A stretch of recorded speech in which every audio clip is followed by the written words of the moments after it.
Hello good evening, Debashish this side. आज 15th of Feb का हम आफ्टर मार्केट एनालिसिस देख लेते हैं हमने मॉर्निंग में क्या एनालिसिस की थी और मार्केट ने किस तरीके से बिहेव किया। ठीक है, सबसे पहले हम देख लेते हैं हमारा जो एक्सपेक्टेशन था वो गैप अप ओपनिंग का था। जहाँ पर था वहीं पर हमको गैप अप ओपनिंग मिली। फिर हमारा एक्सपेक्टेशन था नीचे आने का, तो ये प्रॉपर हमारे मोमेंटम जो हमने ड्रॉ किया था उसके हिसाब से ही नीचे आया। देन फिर यहाँ से अप साइड गया। देखो मॉर्निंग में मैंने कोई ट्रेड यहाँ पर एग्जीक्यूट नहीं किया बिकॉज कि मैं आज थोड़ा सा मुझे बाइंग में थोड़ा सा इशू था, तो इसीलिए मैं वेट कर रहा था कि प्रॉपर कोई एक प्राइस एक्शन बन जाए, देन फिर मैं ट्रेड को एग्जीक्यूट करूँगा। अब देखो यहाँ पर एक कंडीशन मेरी ये बनती कि अगर ये डे हाई को क्रॉस करता तो मैं बिल्कुल यहाँ पर एक ट्रेड एग्जीक्यूट करता, बट इसने ऐसा किया नहीं। ये यहाँ जा कर के ये कंसोलिडेशन करना चालू किया इसने। हमने एक ट्रेड एग्जीक्यूट किया बिकॉज कि ये यहाँ पर जो कंसोलिडेशन इस फ्लैग के बाहर जो कंसोलिडेशन इसने किया, हमने यहाँ पर एक ट्रेड एग्जीक्यूट किया जिसका हम ना बहुत छोटा सा ट्रेड था। यहाँ हम हमारा टारगेट यहाँ तक था, बट ये दो जो बड़ी बुलिश कैंडल बनी तो हम यहाँ पर रुक गए थोड़ा सा, हमने यहाँ पर बुक नहीं किया। बट फिर जब ये यहाँ पर इस तरीके से कंसोलिडेशन करना स्टार्ट किया है, देन हमने फिर इस लेवल पे आकर के अपना ट्रेड बुक कर दिया था। फिर उसके बाद हम उसमें आगे बैठे नहीं। सेकंड, फिर ये नीचे की तरफ आया, फिर उसके बाद हमने ये एक ट्रेड एग्जीक्यूट किया था। हमको हमारा टारगेट यहीं तक का था, बट इसने ये टारगेट भी नहीं दिया।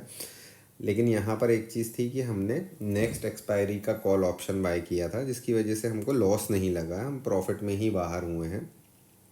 ठीक है, अगर मैं नेक्स्ट एक्सपायरी की जगह इस एक्सपायरी का कॉल ऑप्शन मैंने बाय किया होता तो मैं लॉस में ही होता यहाँ पर भी। ठीक है, बट मैं एक्सपायरी के दिन पे एंड टाइम पे कभी भी उस सेम एक्सपायरी का ट्रेड स्ट्राइक प्राइस यूज़ नहीं करता हूँ, मैं नेक्स्ट एक्सपायरी का यूज़ करता हूँ, है ना। तो ये भी सिंपल सा था, थोड़ा सा था। तो निफ्टी में बहुत ज़्यादा कुछ ऐसा खास तो नहीं। हाँ, ये मूवमेंट अच्छी मिली थी हमको, यहाँ पर अच्छा खासा हमारा प्रॉफिट हुआ था, और हम ज़्यादा रुके भी नहीं यहाँ पर। आज हम निफ्टी का अगर व्यू देखें तो निफ्टी ने आज कुछ नहीं किया है। निफ्टी आज दिन भर केवल कंसोलिडेट किया है। ठीक है, जितने भी प्रीमियम्स बढ़े हुए थे वो सब ज़ीरो हुए हैं। एक रेंज के अंदर में मार्केट 900 मतलब 150 पॉइंट के रेंज के अंदर में मार्केट आज पूरा दिन घूमता रहा, ऊपर नीचे करके इसने टाइम पास करके दिन निकाल लिया, है ना। बैंक निफ्टी को देख लेते हैं। बैंक निफ्टी में हमारा एक्सपेक्टेशन क्या था? बैंक निफ्टी में हमारा एक्सपेक्टेशन था कि बैंक निफ्टी इतना नीचे की तरफ का डाउन नहीं देगी, हमारा एक्सपेक्टेशन नहीं था। बट ये बैंक निफ्टी बहुत तेज़ी से देखो ओपन हुआ, नीचे आना था, नीचे आकर के इसको स्ट्रेंथ दिखानी थी, लेकिन इसने स्ट्रेंथ दिखाई नहीं। ठीक है, फिर ये बना, ये इस तरीके से ये बना, तो हमने बैंक निफ्टी में भी कोई यहाँ पर ट्रेड एग्जीक्यूट किया नहीं। हमने ये एक ट्रेंड लाइन बना करके रखी हुई थी। इस ट्रेंड लाइन के ब्रेकआउट पे जब यहाँ पर ब्रेकआउट हुआ, ये रीटेस्ट किया, यहाँ पर हमने एक ट्रेड एग्जीक्यूट किया था। ठीक है, बेसिकली हम यहाँ पर ना बहुत छोटे से ट्रेड के लिए बैठे थे।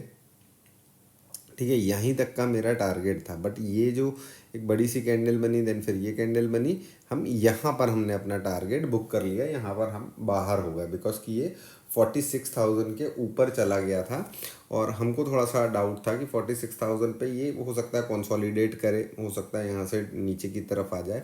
तो उसने कंसोलिडेट भी किया और नीचे की तरफ भी आया। अगर मैं इस ट्रेड में आगे बना रहता तो यहाँ पर मैं लॉस में आ जाता, है ना। देखो एंड में ये गया ऊपर ही है, बट मैं यहाँ पर रुका नहीं, बहुत ज़्यादा देर रुकने का कोई सेंस नहीं बनता है। ठीक है, इसके बाद मैंने बैंक निफ्टी में कोई भी ट्रेड एग्जीक्यूट नहीं किया बिकॉज कि मैं निफ्टी को वॉच कर रहा था, वहाँ पर बिजी था, तो इसीलिए मैंने बैंक निफ्टी में कोई ट्रेड एग्जीक्यूट नहीं किया। देखो बैंक निफ्टी को जिस स्पीड से ऊपर जाना चाहिए था ना, आज उस स्पीड से ये गया नहीं है ऊपर, है ना। इसको ये रेजिस्टेंस ब्रेक करना था मॉर्निंग में ही। ठीक है, लेकिन ये रेजिस्टेंस पे कब पहुंचा? ये पहुंचा एंड आवर्स में। ठीक है, अब यहाँ पर थोड़ा सा हमको देखना पड़ेगा कि कल अगर ओपनिंग हमको इसी रेंज में मिलती है या यहाँ थोड़ा बहुत नीचे की रेंज में हमको ओपनिंग मिलती है और यहाँ से अगर स्ट्रेंथ दिखाता है तब तो कोई बात है, अदरवाइज़ ये यहाँ यहाँ घूमता रह जाएगा। ये जोन जो है ना अब बैंक निफ्टी के लिए थोड़ा सा रिस्की जोन हो जाएगा। ठीक है, यहाँ ट्रेड करना हमारे लिए रिस्की हो जाएगा। ठीक है, तो हम देखते हैं कल कहाँ पर हमको ओपनिंग मिलेगी, उस हिसाब से फिर हम अपना वर्किंग आपके लिए एनालिसिस बना करके पोस्ट करेंगे। देखो ओवरऑल अगर हम देखें तो दोनों ही इंडाइसेस में मूवमेंट तो था, लेकिन निफ्टी ज़्यादा कंसोलिडेट की है। ठीक है। और एक्सपायरी के दिन पर कोई अच्छी मूव हमको निफ्टी में बड़ी जो हमने एक्सपेक्ट की थी वो हमको मिली नहीं है, ठीक है।